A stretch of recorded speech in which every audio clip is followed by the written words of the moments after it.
Друзья, всем привет! Сегодня у нас неизданы, как я, собственно, и обещал в прошлом ролике.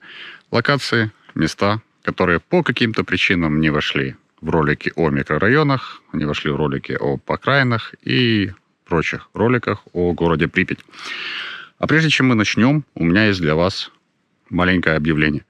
25 сентября состоится тур в зону отчуждения, стандартный однодневный тур, в котором я буду в качестве почетного сопровождающего. Поэтому, если у вас есть желание к этому туру присоединиться, Instagram Директ, Facebook Директ в описании.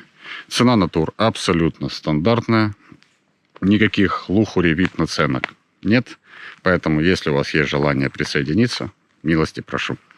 Ну а мы пошли снимать неизданное, ну и заодно буйство осенних красок в городе Припять. Погнали!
Вот таким немножко контрастным получилось вступление. Кстати, для тех, кто подписан на мой инстаграм, это, наверное, не станет сюрпризом, потому что именно вот эти кадры, осенние кадры с дождливой Припятью я подснимал ровно в тот день, когда я выходил в онлайн последний раз. Кстати, да, для тех, кто не подписан на мой инстаграм, сообщаю, что в инстаграме я периодически выхожу в прямой эфир из Припяти, так что подписывайтесь, все ссылочки в описании.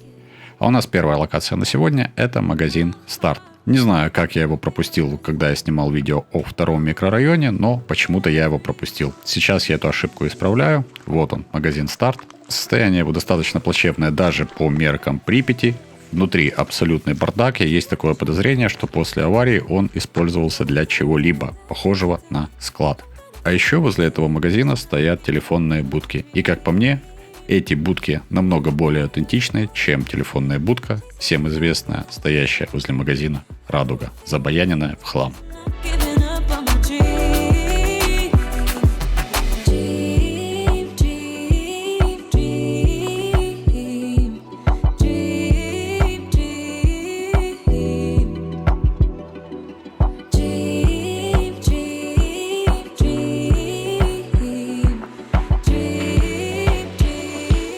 Друзья, немножко лирики. Знаете, если хочется показать буйство осенних красок, ну, то, что я этим называю, да, я думаю, что лучшего места для этого, чем Припятский городской парк, не найти. Поэтому сейчас мы идем в парк и заодно обязательно посмотрим на те самые знаменитые мостики.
вот здесь, если приглядеться, дорожку еще видно.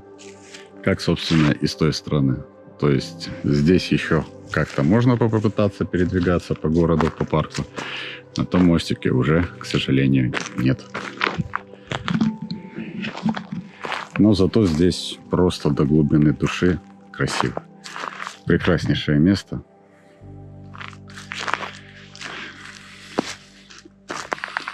Гулял бы здесь и гулял. Хотя, да, состояние мостиков уже сами видите. Весьма и весьма плачевное. Пробираемся под деревьями. Выходим на аллейку. Да, друзья, я сейчас нахожусь в Припятском городском парке. Почему-то не могу сдержать улыбку. Место, не знаю. Не люблю вообще коверкать родную речь, но тут так и хочется сказать. Офигительно. Идем дальше. Следующая локация, которую я хотел бы вам показать, и которую я, по моему собственному мнению, незаслуженно обошел вниманием в предыдущих видео, это ПТУ города Припять. Я уже говорил в своих предыдущих видео, что в Припяти было 16 детских садов, было 5 школ, где можно было получить среднее образование. Сейчас же мы поговорим о месте, где можно было получить образование среднее специальное. Вообще, учитывая статус города Припять как города-спутника атомной электростанции, понятное дело, что здесь должны были быть специализированные учебные заведения, которые готовили бы специалистов для работы на этой самой атомной электростанции. А я вам хочу напомнить, что ЧАЭС планировалась 12-блочной, из которых 6 были бы построены на правом берегу реки Припять, а 6 были построены на левом берегу реки Припять. И достаточно немалое количество времени еще потребовалось бы для того, чтобы эту самую станцию в полном объеме достроить. Это я все говорю к тому, что специалистов, которых готовила данная ПТУ, также можно было бы задействовать на атомной электростанции. Если бы точнее, то на ее строительстве. А вот в дальнейшем специалистов, которые работали бы уже непосредственно на электростанции, то есть инженеры и прочее, по идее, должны были готовить филиалы уже высших учебных заведений, открытие которых также планировалось в городе Припять в ближайшее время. В качестве примера могу сказать, что в Припяти планировалось открытие филиала Киевского политехнического института. Авария на Чернобыльской АЭС, понятное дело, поставила крест на всех этих планах. А здание ПТУ, кстати, весьма немаленькое, долгое время после аварии использовалось дозиметрической службой. И последняя локация на сегодня – это узел связи. Как вы понимаете, в 1986 году не было мобильных телефонов, не было СМС, не было мессенджеров, не было интернета, поэтому люди между городами общались либо письмами, либо заказывали телефонный звонок. Все это можно было сделать из городского узла связи. Также в городском узле связи была редакция местной радиостанции. И именно отсюда, из студии, прозвучало то самое знаменитое сообщение об эвакуации Припяти. Что здесь было после аварии и было ли что-то, я, к сожалению, не знаю.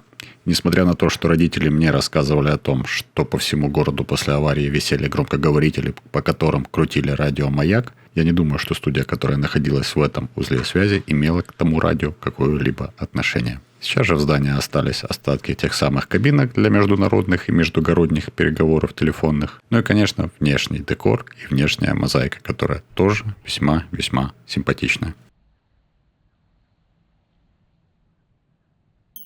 Ну что, друзья, на этом все.